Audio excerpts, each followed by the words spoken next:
আসসালামু আলাইকুম, ওয়েলকাম করছি রিয়াসুদ আজিম। ভিন্ন ধর্ম মতাদর্শে যারা শুনছেন সবার প্রতি আন্তরিক কৃতজ্ঞতা। বিপিএল নিয়ে আপডেট জানাতে চাই। আপনারা সবাই জানেন যে আজকে এক্সপ্রেশন অফ ইন্টারেস্ট বিপিএল এ কারা দল পেতে আগ্রহী, সেটা সেই আগ্রহ প্রকাশের আনুষ্ঠানিকতার শেষ দিন ছিল। আগ্রহ প্রকাশ করেছে 6টা দল অথবা 5টা দলের বিপিএল হবে, 10টা কোম্পানি।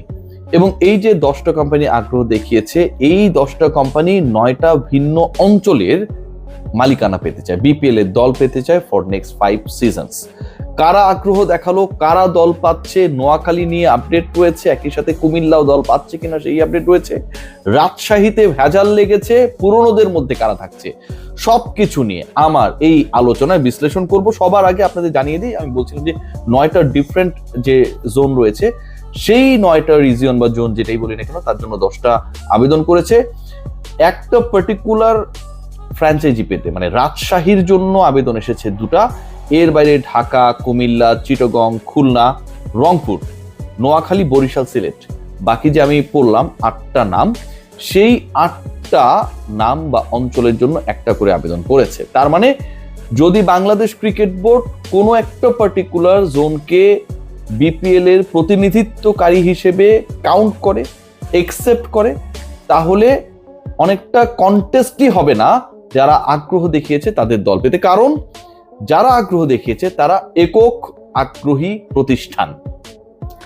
একবার বলে নিই যে কনফার্ম টিম যে 2টা, মানে আমি এর আগে 3টা দল নিয়ে বলেছিলাম, বরিশাল করবে না সেই ব্যাপারটাও পরবর্তীতে বলেছি যে এবছরে বিপিএল হলে ফরচুন বরিশাল সেই কনসোর্টিয়ামটা থাকবে না, বাট খুলনা থাকবে এবং রংপুর থাকবে। খুলনার আপনারা সবাই জানেন মাইন্ডট্রি অ্যান্ড রংপুর রাইডার্স, এই 2টা দলকে বা এই 2 দলের প্রতিনিধিত্ব করা নিয়ে থাকা নিয়ে আসলে খুব বেশি ডিবেটের সুযোগ নেই। এই 2টা দল থাকছে। এখন পরবর্তী 3 অথবা 4, পরের 3 অথবা 4, মানে যে কয়েকটা দলই খেলুক না কেন, সেটা হবার জন্য 8টা অ্যাপ্লিকেশন পড়েছে।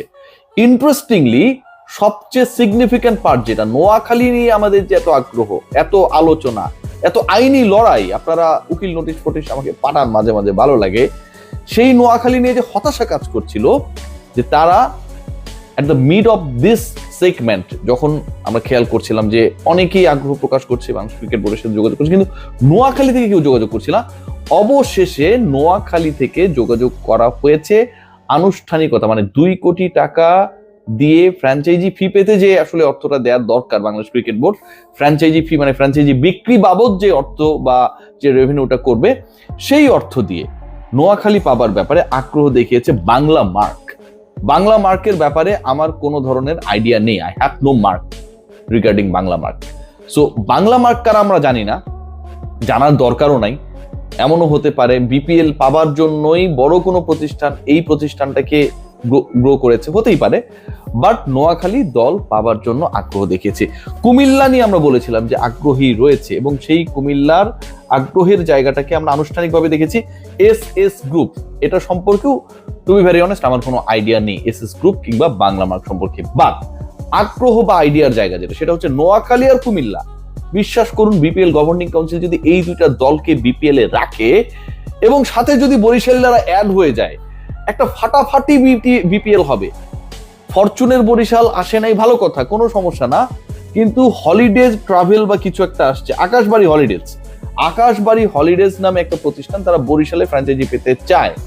নোয়াখালী, বরিশাল, কুমিল্লা, এই যে একটা মাখন ঘটনা ঘটার সম্ভাবনা রয়েছে, বাংলাদেশ ক্রিকেট বোর্ড এটাকে কতটুকু গুরুত্বের জায়গা থেকে দেখছে সেটা একটা বড় প্রশ্ন। কিন্তু কারণ 2টা দল ফাইনাল, আপনি যদি বরিশালকে রাখেন, নোয়াখালীকে রাখেন, কুমিল্লাকে রাখেন, তাহলে 5টা হয়ে গেল। আপনার সর্বোচ্চ স্পট থাকে আর মাত্র একটা। 6টা দল যদি আপনি খেলাতে চান, সেই একটা স্পটের জন্য ঢাকা মারামারি করবে, চিটং মারামারি করবে, সেখানটায় রয়েছে আপনার রাজশাহী, সো অনেকগুলো জায়গা, সিলেট রয়েছে। এবং এই যে জায়গাগুলো, স্পটগুলো রয়েছে, সেই 4টা দলের থেকে ঢাকা, চট্টগ্রাম, সিলেট, রাজশাহী থেকে মাত্র একটা দল পাবে। যদি আপনি 3টা দলকেই রাখতে চান, বরিশালকে রাখতে চান, কুমিল্লাকে রাখতে চান, নোয়াখালীকে রাখতে চান, বা সেই চান্সটা কম। আমার কাছে মনে হয় বরিশাল, নোয়াখালী, কুমিল্লা, এই 2টা বা 3টা যে নাম বললাম, এর থেকে ম্যাক্সিমাম 2টা কোম্পানি তারা ফ্র্যাঞ্চাইজি করার জন্য সুযোগ পাবে, দল পাবে, এটা আমার গেস। এখন সেই মানে পোড়া কপাল ফাটা কপাল কার, আউট অফ দিস 3 কার, সেটা কি নোয়াখালীর, সেটা কি কুমিল্লার, সেটা কি বরিশালে, we have no idea till now. So এখানটা একটা বড় টুইস্ট অপেক্ষা করছে। এর বাইরের ইন্টারেস্টিং পার্ট যেটা, ঢাকা আবারও সাকিব খান, বাংলার জান সাকিব খান, ঠিক আছে, সাকিব আল হাসান নেই, সাকিব খান রয়েছেন, ঢাকা ক্যাপিটালস আবারও ওই একই হারল্যান্ড গ্রুপ।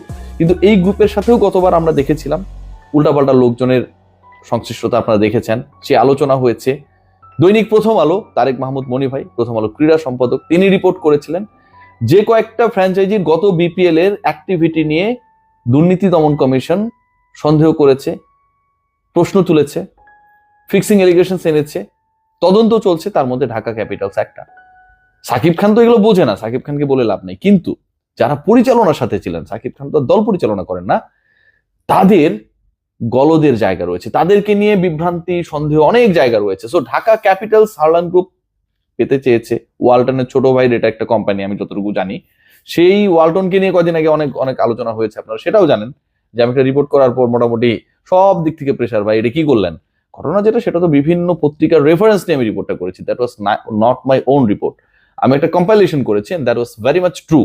সো যা হোক, ঢাকার ব্যাপারে হারল্যান্ড আগ্রহ দেখিয়েছে, কেউ নাই কন্টেস্ট করার মতো। শেষ পর্যন্ত যদি এই গ্রুপ তাদের বিতর্কিতদেরকে সরাতে না পারে, তাহলে হয়তো বিসিবি এই ফ্র্যাঞ্চাইজির দায়িত্ব টেক ওভার করবে, এরকম একটা ডিসকাশন আলোচনা রয়েছে। আমি একটু জানিয়ে দিলাম, আপনারা বেশি কি বলবো, যে মানে রিল্যাক্স মুডে চলে যায় না, যে হারল্যান্ড আপনারা অ্যাপ্লাই করেছেন, পায়ে যাচ্ছেন দল।